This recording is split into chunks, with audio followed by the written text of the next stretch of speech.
There's a patient in the waiting room, Doctor. Can you see him now? In a moment, Miss Lee. I just want to sharpen the burr on this drill. Didn't we get those new ones we ordered? No, Doctor. The company said they wouldn't send us any unless we paid our bill. They say it's 6 months old. So what if it is? I'm good for the money. What about the patient? Has he been here before? He's new to me. Says he had a toothache and saw the sign outside. All right, Miss Lee. Ask him to come in, please. Very well, Doctor. I'll tell him you can see him now. Would you come in, sir? Yeah, sure. Thanks, lady. Hi, Doc. Hello. Sit right down here, if you will, sir. Yeah, sure. Thanks, Doc. That's the telephone. Excuse me just a moment, will you, please? Sure. Hi, Doc. Hello? Hello, Michael. I just wanted to know if you'll be home for dinner. I hope I haven't disturbed you. Oh, I'll be home, Grace, but I have a patient in the chair, so I've got to cut this short. Oh, I understand. Goodbye, darling. Hurry home. Goodbye, Grace. Goodbye. Well, now, sir, we're ready for you. Yeah, sure, Doc. That was your wife? Yes. Why? She like you? Well, of course. I don't think I understand She wouldn't want nothing to happen to you, would she? Of course not. But then neither would I. What are you talking about? To tell the truth, Doc, I ain't got no pain in no tooth. I guess maybe I'm gonna be a pain in the neck. You see, I work for Professor Powell, and he says you're gonna give me 10,000 clams, or you ain't gonna drill no more teeth. Get out of here before I call the police. Yeah, sure. Only I forgot to tell you. The professor, he's cute. You get dead, so it looks like by accident. See? I won't pay you or your professor a cent. Now get out of here. Oh, yeah, sure. I'll get out of here, but remember what I said. You get dead.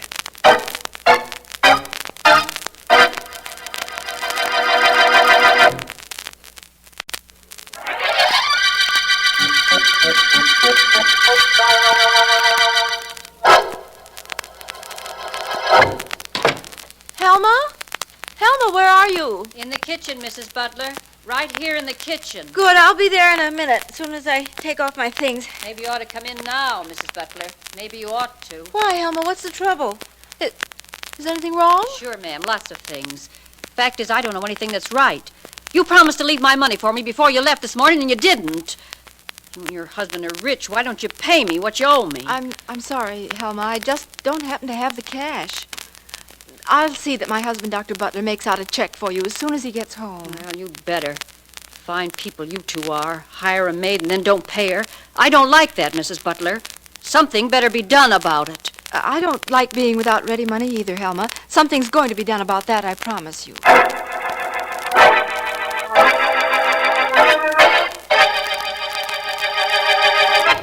I'm sorry I'm so slow, Michael. I'm a little out of practice when it comes to serving. When's Helma coming back? She isn't. That is, she'll be in the morning for her money. But she walked out this afternoon when I couldn't pay her. It was pretty embarrassing, Michael. Well, I can't be bothered with that right now. I've got other problems. Grace, my life has been threatened. What? A tough character came into my office and told me he worked for somebody named Professor Powell. He threatened to kill me unless I paid him $10,000. Oh, Michael, no. No? Oh, yes. And he sounded like he... Oh, Michael, who can that be at the door? Is it Professor Powell? No, it's probably Stanley James. He left word at the office he'd be here tonight. I'll go to the door. I'll get rid of him in a hurry. I know what he wants. Oh, please, Michael, you're upset enough. Don't do anything you'll be sorry for. I'll do something he'll be sorry for. Just because he's a dentist, too, he thinks I'm supposed to help him. Well, he'll find out. Hello, Dr. Butler. Well, Dr. James, what is it? And if it's about that money you want to borrow, the answer is no. Can't I even come in and discuss this with you, Doctor? It's really urgent. I said no to you yesterday, and I'm telling you the same thing now. What right have you to think I'll lend you money? I loaned you money when you were just starting. Dr. Butler, you've got to help me. You've got to. Oh, I do, huh? Well, that's your opinion only. I think differently. Good night, Dr. James. Wait. Don't close the door. Dr. Butler, you're going to wish you had loaned me that money. Yes? Yes. Believe me, you are.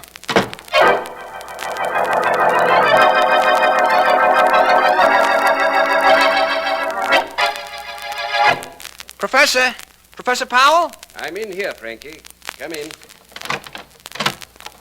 Yeah, sure, Professor. Well, I seen him. The Doc Butler you sent me to. And I told him what you said. Did you now, Frankie? Excellent. And that means he'll pay.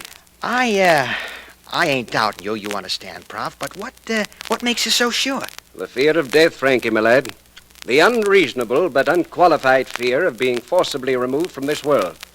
Do you understand, Frankie? Yeah, sure, but what do you mean? Everyone has to die, Frankie. Not me. The few miserable years that may lie between the time fate dictates death and I do are cherished by ordinary men. Cherished to a point where they will pay to ensure them. That's stupid, huh?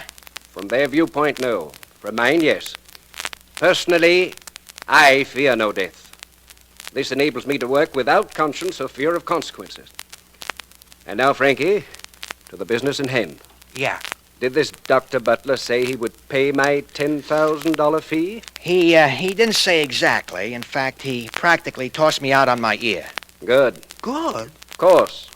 He's the first man in this town whom we have approached. Doesn't matter whether he pays us or we kill him. If he pays, we have the money. If not, we have an object lesson to cite for the next individual we solicit. Now, let us ponder the problem of doing away with Dr. Butler.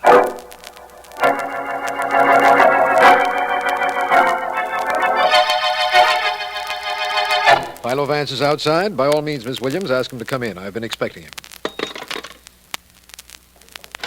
Vance, it's a pleasure to see you. Come right in. Thank you, Markham. Thank you. Glad you called me. I hope I didn't get you here under false pretenses, Vance. When the district attorney sends for his friend, a private investigator, how could the pretenses be false? Well, for one thing, Vance, I have no case for you to work on. Oh. At least I don't think I have. My call was sort of a precautionary measure. Vance, did you ever hear of Professor Powell? Vaguely. Isn't he an extortion specialist who operates in the Middle West? He did, formerly. He's either in town now or on the way here. I received a wire this morning from the chief of police at Islandtown saying he thought Powell was en route here. I seem to recall this Powell made a specialty of getting money from professional men. Yes, according to the file we have on him. Now, Vance, maybe this is coincidence, or perhaps Professor Powell has started operations here. But this morning, a dentist, Dr. Michael Butler, was found dead in his office. Really? What were the circumstances? Well, to be frank with you, they don't necessarily indicate murder. Oh? He was found lying on the floor of his office with no obvious indication of how he met his death. Is that so? The only thing strange is he had a loaded revolver in his pocket. You know, Markham, it strikes me that there is a definite connection between this mysterious Professor Powell and the death of Dr. Butler. I suggest we go to the doctor's office now.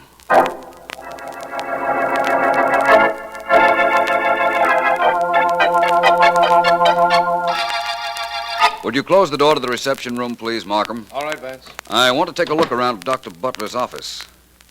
The body was found here, right? Yes, that's correct. And his dental instruments are in the sterilizer ready for the day's work to be started. Except for the fact that the body's been removed, nothing's been touched. I see. Here's a glass jar filled with alcohol. Many dentists use this for cold sterilization. Do me a favor, please, my friend. Open the sterilizer and see if there's a hypodermic syringe in it. Certainly, Vance. Yes, I see one. Oh, gosh, this is hot. In that case, I think Dr. Butler was murdered, all right. And I think I can tell you how. Oh, no, Vance. Oh, yes, Markham. The fact that the hypodermic syringe was in the sterilizer tells me it doesn't belong there. It belongs in this jar of alcohol. Otherwise, there'd be no reason for the jar of alcohol. I understand that, but not what makes you think this was murder, nor how you know how Dr. Butler was murdered. I think the murderer came in here, took this hypodermic, which is generally used to shoot Novocaine into a patient's gums, and filled it with poison. Then he used it on Dr. Butler and returned it to the sterilizer. But if the murderer got the hypodermic syringe from the alcohol jar, why return it to the sterilizer? Very simple reason, Markham. Our murderer was pretty clever. He thought putting it back in alcohol would preserve the poison, but that putting it in the sterilizer would destroy all traces of the poison. It was natural that the hypodermic be put into the sterilizer. That would cover up the crime beautifully, or so it was imagined. Well, Vance, it seems to me that if this is so, and I'm not doubting it, mind you, that you have encountered Professor Powell and have won the initial victory. Perhaps, providing that the professor is responsible for this. Personally, I'm not convinced it was he. I'm going to Dr. Butler's home. He was married, you said? Yes, he lived alone with his wife. Well, I'm going to phone and ask if I may come out to see her. I'll be in touch with you as soon as I have something important to tell you. Vance, with you on the job, that won't be too long. I'll be waiting. Got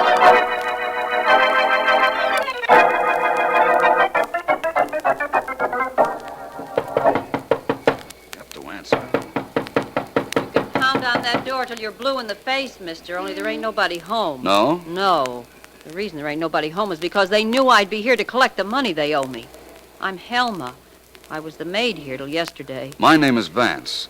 I had an appointment with Mrs. Butler. I felt certain she'd keep it. I had an appointment with her, too. Get my money. 5 weeks they owed me for. Kept me waiting with all that money they have. She owe you money, too? Hardly. I wanted something else. Information. It doesn't look as if I'll get what I came after either.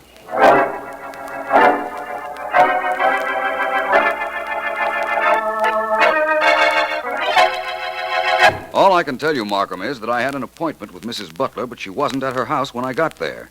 So I came back to the office. Can't understand that, Vance, but I'm sure we can pick her up if we want her. I'd like to be assured of picking up Professor Powell, though. You'll get him, too, Markham. Well, thanks for letting me know that the medical examiner found that poison had been injected into Dr. Butler. It's nice to know I was right. Aren't you always? You know, the hypodermic left such a minute hole, it just wasn't detected until you asked that it be looked for particularly. Sometimes... Excuse me, Markham, for breaking in on something I know I'd enjoy hearing, but there's someone at the door, and Miss Deering's out. I'll call you back. Do that. Bye. Bye. Come in. Mr. Vance, Yes? I'm Grace Butler. How do you do? I'm sorry I wasn't home as I said I'd be. I just can't stay in that house anymore now that Michael's... That's understandable.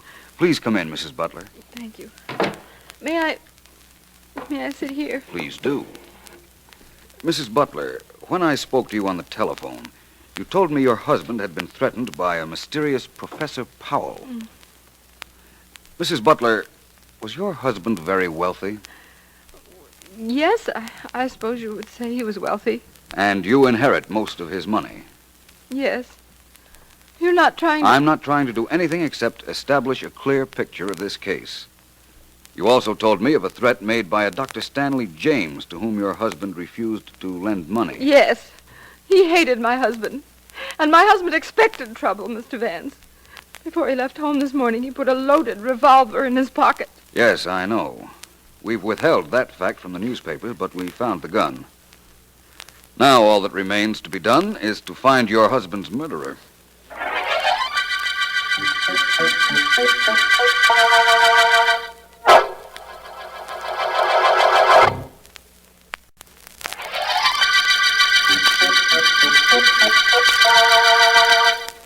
This is District Attorney Markham.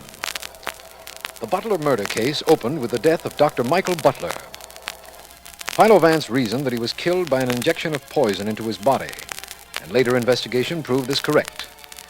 Vance's suspects include Professor Powell, an extortionist, Dr. Butler's widow, and another dentist, Stanley James. My secretary has told me that Vance is on the way into my office, and I have been waiting for him. He should be stepping out. Markham, my friend, how are you? Fine, Vance, fine. I imagine you have news for me. No, not yet. I took a cab here to see your notes on the routine questioning of suspects. I have an idea they're going to be very important. May I? Well, there's Sergeant Heath's notes, but certainly, Vance, they're right here. Here you are. Thank you. Dr. Stanley James admits he left his house early on morning of murder. Claims he went to library. No corroboration. Let's see now. Mrs. Butler asleep when husband left house. Collapsed when asked to identify body, and on recovery asked that she not be made to look at it. Permission granted. Complete check of her background and associates reveals no hint of trouble between her and doctor. Well, Markham, as usual, our friend Heath is quite thorough. Yes, he is. Oh, excuse me, Vance. Certainly. Hello, Markham speaking. Mr. Markham, this is Dr. Milstead, room 420, Johnson Building. Yes, Doctor. Mr. Markham, a man who calls himself Professor Powell just telephoned me to be in my office at 8 o'clock tonight, and not to notify the police, or what happened to Dr. Butler would happen to me, too. You've got to protect me. We will, Dr. Milstead. Standing next to me right now is Philo Vance. When the professor calls upon you, Mr. Vance will be there, too.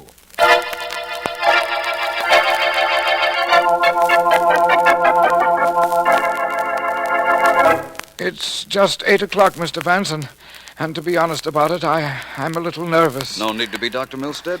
I'm quite sure I can handle our friend Professor Powell when he arrives. Oh, I'm sure you can. And thank you, Vance, for coming here. No trouble at all. I've been wanting to meet the professor for some time. Oh, that must be he now.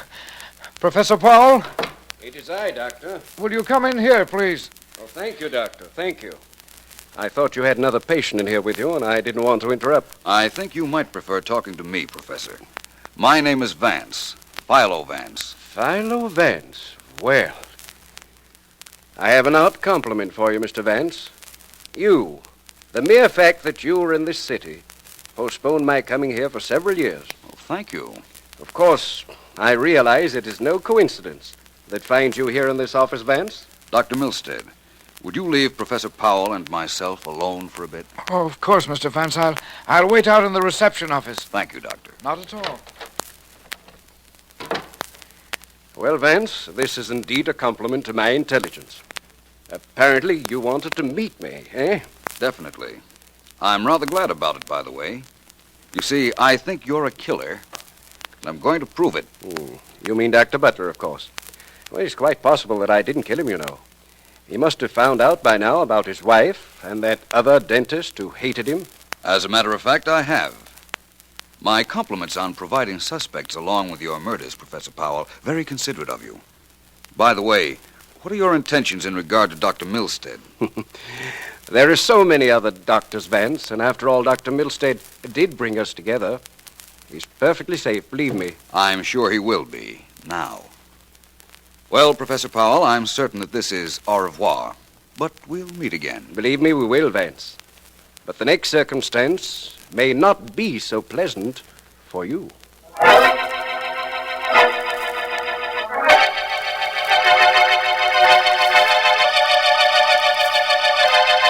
Frankie, my boy, we must think of something completely different, completely wonderful for our Mr. Philo Vance. You do the thinking, Professor. That's your department. Thank you, Frankie. Now, let me see. There must be something that Vance can't possibly suspect. Something that is completely foolproof. He's a clever man, Frankie. A very clever man. If he's that clever, let's leave him alone. No. He's so clever I can't afford to. It can't be anything ordinary. Nothing obvious. No. Must be something I work out in careful detail. Something I... Frankie, I have it. Hold on to it, boss. I never forget anything, Frankie. Listen. Yeah? This is perfect. I'm convinced Vance is a menace. A definite menace to my future plans. I must do away with him. Oh, sounds like you're in my department now, Prop. Hardly. Although you'll be called on to help. Sure.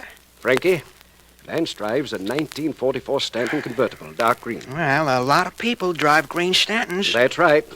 Therefore, it shouldn't be hard for you to get me a car like that. What do I do? Heist it or buy it? It doesn't really matter as long as you get it. I'll consider it gotten. What happens then? Then I'm going to take a photograph of the inside of Vance's car. Yeah?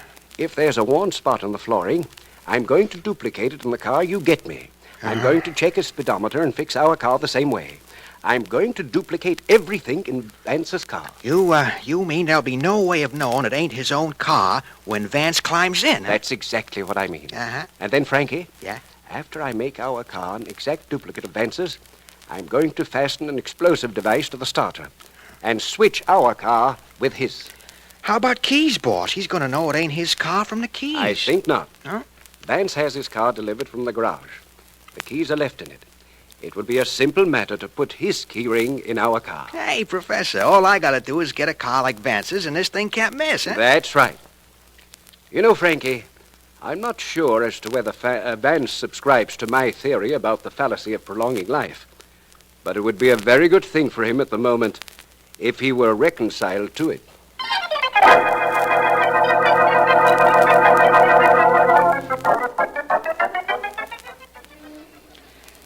Gee, Professor, I sure did a good job of getting a car that was just like Vance's and of fixing the inside just like his, didn't I? Huh? Yeah, take a look at that bus in front of his door there, and the one we're in, and you couldn't tell them apart. I even put his own radio back in our car. You did an admirable job, Frankie. Thanks. Now, all that remains is to wait here until Vance leaves the building. Tell me once more what you did so I know there's no slip-up. Yeah, okay. After I drove the car to Vance's place and fixed the gimmick to the starter, like you showed me, I drove Vance's own car up the block and called you. You hopped the cab and came down. Here we are in Vance's own car. Good. Very good, Frankie.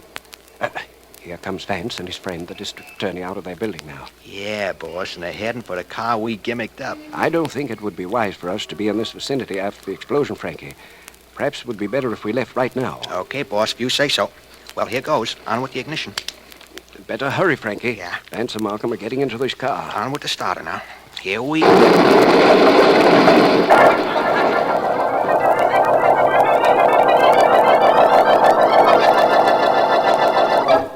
Markham, I think Powell is still breathing. He is. Powell. Professor Powell. The doctor said Professor Powell would probably regain consciousness before he died, Vance. It looks as if he was right. Yes, it does. He shows signs of coming out of the results of that explosion. I'm going to talk to him. Powell. Professor Powell. Hello, Vance. How did this happen to me? It was simple, Powell. I didn't fall for your trick of switching cars. So when your man here went to telephone you, I switched the cars back to their original status, pushing the rigged car and not using the starter. You saw what Frankie had done with the cars, Vance? Well, I didn't actually witness it, but I did look in what was supposed to be my car a little while ago. It seems your man forgot one detail. I didn't think you'd trust the actual work to an underling. No, I guess that was a mistake. But I do have the satisfaction of having committed a murder and not being caught. That is something, Vance. You killed Dr. Butler? Of course. I killed him, and you never knew it was I. You never would have been able to prove it. You weren't really so brilliant, were you, Vance? He's gone, Vance. Yes, I know. Well, his death did us a lot of good. It got rid of him and cleared up the Dr. Butler murder case. We know now that it was Powell who killed Butler. Do we, Markham? I think not. I think you'd be very wise if you arrested the real murderer, Mrs. Grace Butler.